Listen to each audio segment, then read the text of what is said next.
Eto yung latest update po ni Kalingap Dan sa kanyang page and then sa YouTube 'no, na kung saan ay medyo naalarma yung mga taga-subaybay po nila. Akala nila kung ano na ng, kaganapan dito sa kanilang Junakis 'no. Pero it's okay, okay lang naman po. At dahil dito siyempre naglalabasan na naman yung mga negative komento ng ibang netizens na, maski karma daw, mga gano'n na naman yung mga tirada nila kila Kalingap Dan.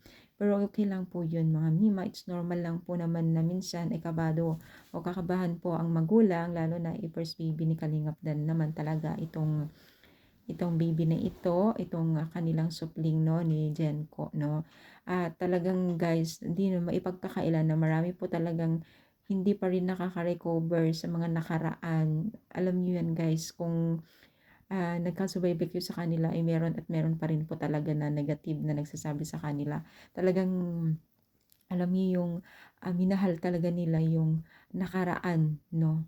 Talagang alam niyo sincere sila parang niyakap nila yon. Pero siyempre hindi naman natin talaga masisisi, nasa larangan talaga sila ng o nasa public sila, nasa social media, it's normal lang po.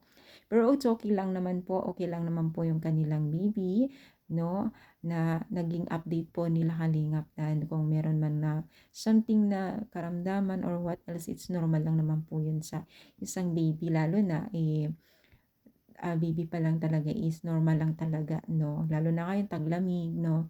So, blessed na blessed ang dalawang, live-in na ito kasi nagsisimula sila sa mga negosyo, kung ano man po 'yan na puwedeng pagkakitaan. Masipag talaga sila 'no, na makaganda rin po ang kanilang samahan 'no. So, sana suportahan po natin at kita naman po natin kung ano yung naging resulta ng kanilang pagsasama is naging okey naman, 'di ba? So, siyempre hindi lang talaga natin maiwasan yung iba diyan 'no, na napamahal sa nakaraan.